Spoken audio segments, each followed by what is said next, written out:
వెనక్కి తీసుకోవడం కొరకు ఇక్కడ కేసీఆర్ గారు నిర్మాణం చేసిన ప్రాజెక్ట్ పేరు బ్యారేజ్ పేరు సరస్వతి బ్యారేజ్. ఇది అన్నారం గ్రామం, ఇక్కడ అన్నారం బ్యారేజ్ అంటారు. దీన్ని సరస్వతి బ్యారేజ్ అని చెప్పి దీనికి పేరు పెట్టడం జరిగింది.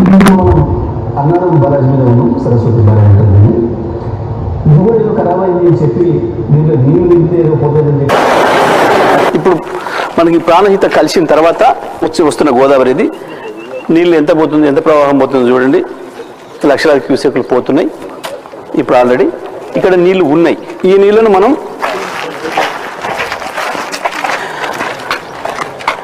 దీని తర్వాత గేట్లు లేపితే దాంట్లోకి వెళ్తాయి నీళ్ళు పంప్ హౌస్లోకి.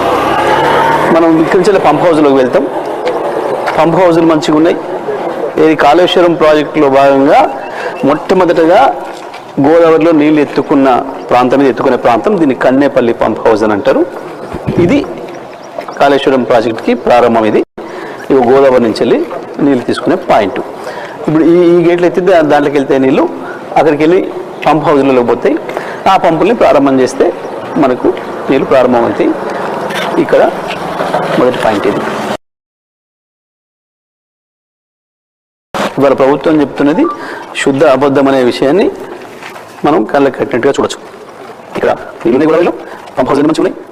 మనం ఒక్కొక్క ప్రాజెక్టు మీద చూసుకుంటూ పోదాం. ప్రాజెక్టు మీద ఇక్కడ యువతలకు అవతలకి వెళ్తూ ఏదైనా కూలిపోయిందా, ఏదైనా కొట్టుకపోయిందా, అన్ని మంచిగా ఉన్నాయా ఒక్కసారి మనం పరిశీలిద్దాం. ఇదిగో నీళ్ళు వచ్చి ఉన్నాయి. ఇప్పుడు గోదావరిలో నుంచి మనం గోదావరి నీళ్ళు కూడా చూసినాం. ఎట్లా పోతుందో ఇప్పుడు ఎంత బ్రహ్మాండంగా నీళ్ళు ఉన్నాయి ఇక్కడ చూసినాం మనం. ఆ నీళ్ళు ఇళ్ళకి వచ్చినాయి. ఇందులో నుంచి ఎత్తి పోస్తే బయటికి పోతాయి. ఇది కాళేశ్వరం. ఇప్పుడు మనం అవతల నిలబడ్డ దానికి ఆ గేట్లు లేపితే ఆ నీళ్లు ఇతరికి వస్తాయి. ఇవేమో పాత నీళ్ళు ఉన్నాయి, మీకు అవతల చూసింది కొత్త నీళ్ళు చూసిండ్రు. ఇవాళ నిన్న నేను పోయినప్పుడు పనా ఎత్తి చూస్తున్న నీళ్లు ఆ గేట్లు నిలిపంగానే ఈడికి వస్తాయి. ఇగో మనం నిలబడ్డ పక్కన పంపులు ఉంటాయి. పంప్ హౌస్లో దాంట్లో మొట్టమొదటిది ఇది గోదావరి నుంచి నీళ్ళు పంప్ హౌస్లో తీసుకుపోయి గోదావరి నుంచి నీళ్ళు రాగానే గోదావరిలో నుంచి మనం డైరెక్ట్గా నీళ్ళు తీసుకుంటాం. మనం గోదావరి నీళ్ళు చూస్తాం. మొట్టమొదటి పంపు హౌజు కన్నేపల్లి పంపు హౌజు. ఇది మొత్తం మంచిగా ఉంది. ఒక్క బటన్ నొక్కితే ఈ 17 పంపులు ఆన్ అయి నీళ్లు పైన పోస్తాయి. మనం చూస్తాం. మంచిగా ఉంది, ఎక్కడేం చిన్న ఇబ్బంది కాలే. ఈ మోటార్లకు నీళ్ళు ఎక్కడి నుంచి వస్తున్నాయో అవతల నుంచి వెళ్ళి ఈ గోడ అవతల నుంచి వెళ్ళి నీళ్ళు వస్తాయి. ఇప్పుడు ఈ గోడ అవతల నీళ్ళు ఉన్నాయి, గోదావరి నీళ్ళు. ఇవి పంపులు ఒకటొకటిగా 17 పంపులు ఇందులో నుంచి వెళ్ళి ఎత్తి బయటికి పోతాయి. అక్కడ మనం బయట నీళ్ళు పోసేది కూడా చూస్తాం. ఇది మొదటిది. ఇప్పుడు మనం కింద ఏదైతే చూసినామో గోదావరి నుంచి నీళ్ళు రాగానే పంపులు తీసుకొని మోటార్లు తీసుకొని పైకి పోసేది. ఆ నీళ్ళు వచ్చి ఆ పంపుల నుంచి ఎత్తేవి ఈడ పోస్తాయి. అన్నారం ఆ నీళ్ళు ఇలా పడతాయి. ఈ కాలువతోని అన్నారం పోతాయి, అన్నారం బ్యారేజ్ దగ్గరికి.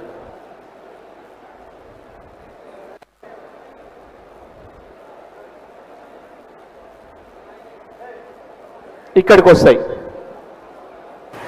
అక్కడ కన్నేపల్లి పంప్ హౌస్ దగ్గర మొట్టమొదటి పాయింట్ కాళేశ్వరం నీళ్లను పైకెత్తే గోదావరి నుంచి పైకెత్తి పోసే మొట్టమొదటి పాయింట్ కన్నేపల్లి పంప్ హౌజు.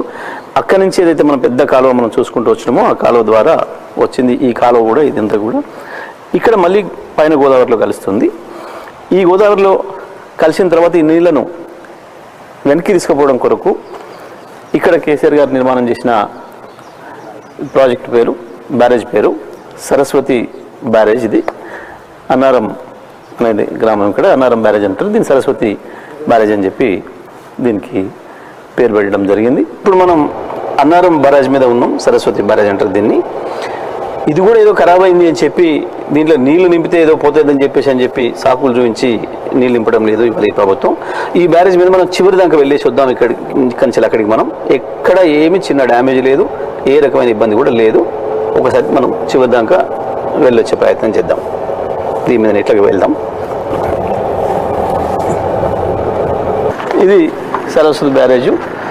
మనం ముందు ఆ పక్కన చూసి వచ్చినాం, ఇది ఈ పక్కకు కూడా వచ్చినాం. మనకు బ్యారేజ్ మీద నుంచి వెళ్ళే వచ్చినాం. మనం మొత్తం బ్యారేజ్ మీదుగా వచ్చినాం ఒకసారి చూపించే ప్రయత్నం చేద్దాం. ఇక్కడ నుంచి అక్కడికి మనం ఇప్పుడు కారు మీద వచ్చింది, అక్కడి నుంచి ఇక్కడికి వచ్చినాం, మళ్ళీ ఇక్కడి నుంచి మనం అక్కడికి వెళ్తున్నాం. ఈ బ్యారేజ్ కూడా కొట్టుకపోయింది, ఆడ బాగలేదు, ఆడ నీళ్ళు నిలబవు అని చెప్పి పదే ఉత్తమ్ కుమార్ రెడ్డి, రేవంత్ రెడ్డి మాట్లాడుతున్నారు. ఇప్పుడు బ్యారేజ్ మీద మనం కారులోని అవతలకి పోయి వచ్చినాం, అన్ని పిల్లర్స్ చూసినాం, అన్ని గేట్లు చూసినాం, అన్ని గేట్లు కూడా మంచిగానే ఉన్నాయి, ఏ చిన్న ఇబ్బంది లేదు. ఇక్కడ మీరు ఇంకోటి కూడా గమనించాలి, మనం ప్రాణహిత దగ్గర కన్నెపల్లి పంప్ హౌస్ దగ్గర చూస్తేనేమో నీళ్లు ఉన్నాయి, గోదావరి నిండా నీళ్ళు వస్తున్నాయి.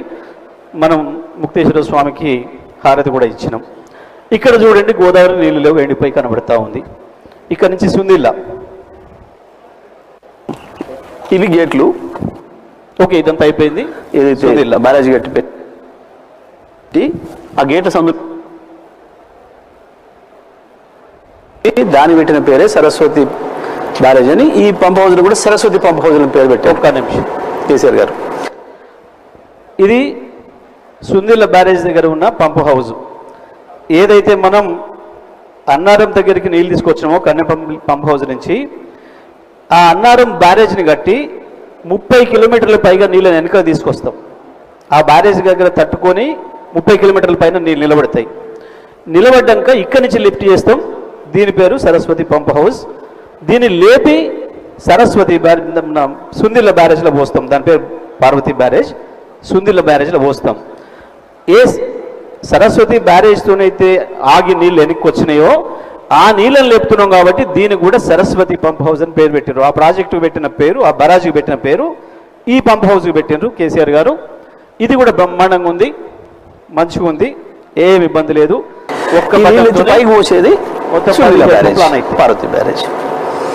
అట్లా ఇవి సుందిల్ల దగ్గర నిర్మించబడ్డ సరస్వతి పంప్ హౌస్. బాగా ఉంది, నీట్గా ఉంది. బ్యారేజ్ కడితే ఇది ఇక్కడ వరకు వచ్చి కిందికి వచ్చి ఆగినాయి. వాటిని మనం సరస్వతి లిఫ్ట్ చేసుకొని ఈ పంపులు ఏదైతే కనబడుతున్నాయో మీకు అవి, దాని ద్వారా నీళ్ళు ఇందులో పోస్తాం. పోసిన నీళ్లు సరస్వతి లిఫ్ట్తో నీళ్ళు పోసిన నీళ్లు ఇందులోకి వస్తాయి, గోదావరిలోకి వస్తాయి ఈ మార్గం నుంచి. ఇక మళ్ళీ మనం ఇక్కడ దీన్ని అడ్డుకట్టేసుకున్నాం, బ్యారేజ్ కట్టుకొని ఇక్కడ నీళ్ళను ఆపుకుంటే ఇవి ఈ రకంగా వెనకకు పోయి మళ్ళీ ఎల్లంపల్లి చూడండి మీరు. మనం ఇక్కడి నుంచి మనం ఎల్లంపల్లికి పోతాం. ఎల్లంపల్లి బ్రిడ్జ్ దగ్గర మళ్ళీ ఉత్తమ్ కుమార్ రెడ్డి ఇంత పెద్ద నోరు వేసుకొని అసెంబ్లీలో కూడా చూపించండి. చూడండి, నీళ్లు పోతున్నాయి, మొత్తం లేకుండా పోతున్నాయి, సుందిల్లా దగ్గర నీళ్ళు నిలబడే పరిస్థితి లేదు, నీళ్ళు అట్లా కొట్టకపోతే అని చెప్పిన ప్రాజెక్ట్ ఇది. ఈ బ్యారేజ్ మనం చూసినాం, ప్రతి పిల్లర్ మంచిగానే ఉంది. ఇప్పుడు దాని మీద కూడా పోతాం మనం కారులో. ఇట్లనే ఒకటి లిఫ్ట్ పంపింగ్ పెట్టుకొని లేపి మళ్ళీ పైకి ఎల్లంపల్లిలో పోసుకుంటాం మనం. ఇప్పుడు మనం సుందిల్ల బ్యారేజ్ చివరి అంచుకు వచ్చినాం. మనం దాదాపుగా కిలోమీటర్ పైన మనం ప్రయాణం చేసేసి ఇక చివరికి వచ్చినాం. ఇది ఈ వైపు గేట్ మనం చూస్తూ ఉన్నాం. ఇప్పుడు ఇది మనం చూస్తున్నది గోదావరి సుందిల్ల దగ్గర, సుందిల్ల బ్యారేజ్ మీద మధ్యలో నిలబడి ఉన్నాం మనం. మొత్తం దీనిపైన మనం ఈ చివరి నుంచి ఆ చివరికి ప్రయాణం చేసినాం. మంచిగా ఉంది, ఎక్కడ కూడా ఏమి ఇబ్బంది లేదు. విషయాన్ని మనకి తెలియజేస్తూ ఉంది. గోలివాడకు ఇక్కడి నుంచి ఈ బ్యారేజీని కట్టుకోవడం ద్వారా ఇంకొక 32 కిలోమీటర్ల పైకి తీసుకుపోతాం. నీళ్ళు ఎల్లంపల్లి ఎగదంతాయి పైకి. 32 కిలోమీటర్ల పైకి పోయిన తర్వాత గోలివాడ అనే విలేజ్ దగ్గర దాకా నీళ్ళు వస్తాయి. అంటే ఎల్లంపల్లి బ్యారేజ్కి ఆనుకునేటట్లు వస్తాయి. అక్కడ మళ్ళీ బ్యారేజ్ కింద ఆ గోలివాడ అనే విలేజ్ ఏదైతుందో అక్కడ కట్టిన పంప్ హౌస్ ఇది. మళ్ళీ ఇందులో చెల్లించే ఎత్తి దీని వెనుకకు పోసుకుంటాం, ఎల్లంపల్లిలో పోసుకుంటాం. ఇది కూడా చాలా బాగుంది, బ్రహ్మాండంగా అన్ని మోటార్లు మంచిగా ఉన్నాయి. 17 ప్రాజెక్టును చూస్తాం. దీన్ని ఎత్తిపోసేది కూడా మన అవతల వైపు మనం చూస్తాం. ఇప్పుడు ఎక్కడ పోస్తాయి ఎల్లంపల్లి మీద. ఇప్పుడు మనం చూస్తుంది గోలివాడ పంప్ హౌస్. ఇది ఈ పార్వతి పంప్ హౌస్ ఉంటుంది. దీన్ని ఇది మూడవది. దీంట్లో నుంచి వెళ్ళి లేపి నీళ్ళు పైకి వస్తున్నాం మనం. ఆ కింద నుంచి వెళ్ళి గోదావరిలో నుంచి ఈ నీళ్లు చక్కగా శ్రీపాద ఎల్లంపల్లి ప్రాజెక్టులోకి పోతాయి. ఇక్కడ నుంచి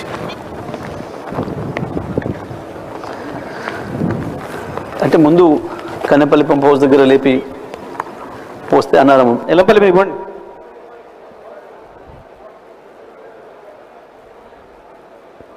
ఇప్పుడు మనం ఎల్లంపల్లి ప్రాజెక్టు మీద నిలబడి ఉన్నాం. మనం చూస్తే ఇక్కడ గోదావరి ఖాళీగా ఉంది మొత్తం. వాస్తవానికి కన్నెపల్లి పంప్ హౌస్ ప్రారంభం చేసి అన్నారం ద్వారా నందిమేడారం సుందిల ఎల్లంపల్లి బ్యారేజ్ బ్రహ్మాండంగా ఉంది. తీసుకొచ్చుంటే నందిమేడారం దగ్గర కనుక మనం ఇక్కడి నుంచి దీని బ్యాక్ వాటర్స్ నుంచి ఎల్లంపల్లి బ్యాక్ వాటర్స్ నుంచి కొద్ది దూరం ఏమో ఓపెన్ ఛానల్ ద్వారా పోతే నీళ్లు, కొద్ది దూరం పోయిన తర్వాత అండర్ గ్రౌండ్లో సొరంగం ద్వారా పోతాయి. పోయిన తర్వాత నందిమేడారం అనే దగ్గర పోయిన తర్వాత అక్కడి నుంచి 85 ఫీట్లు పైకి లేపి పైన పోస్తాం. ఇక్కడ కన్నెపల్లి పంప్ హౌస్ దగ్గరనేమో 100 మీటర్లు హైట్. అంటే భూమిని ఎత్తున ఎట్లా కొలుస్తారు అని అంటే సముద్రం యొక్క లెవెల్ని తీసుకొని భూమి ఎత్తు కొలుస్తారు. సముద్రం నీళ్ళ యొక్క ఎత్తును తీసుకొని ప్రపంచం అంతటా భూమి ఎత్తును కొలుస్తారు. మనం ఒక ఇల్లు ఎంత ఉందిరా అంటే భూమి నుంచి వెళ్ళి 10 ఫీట్లు ఉందని అంటాం, ఓ తాటి చెట్టు 20 ఫీట్లు ఉందని అంటాం భూమి మీద నుంచి. ఇంతకుముందు ఒక మ్యాప్ వచ్చింది, ఆ మ్యాప్ మీద అయితే భూమి ఎత్తును కొలవాలంటే ఎక్కడ ఎంత ఎత్తు ఉంది చూడాలంటే సముద్రం నీళ్ళ లెవెల్తో కొలుస్తారు. సముద్ర నీళ్ళ లెవెల్తో కొలిచినప్పుడు కన్నెపల్లి పంప్ హౌస్ దగ్గర భూమి ఎత్తు 100 మీటర్లు. 100 మీటర్లు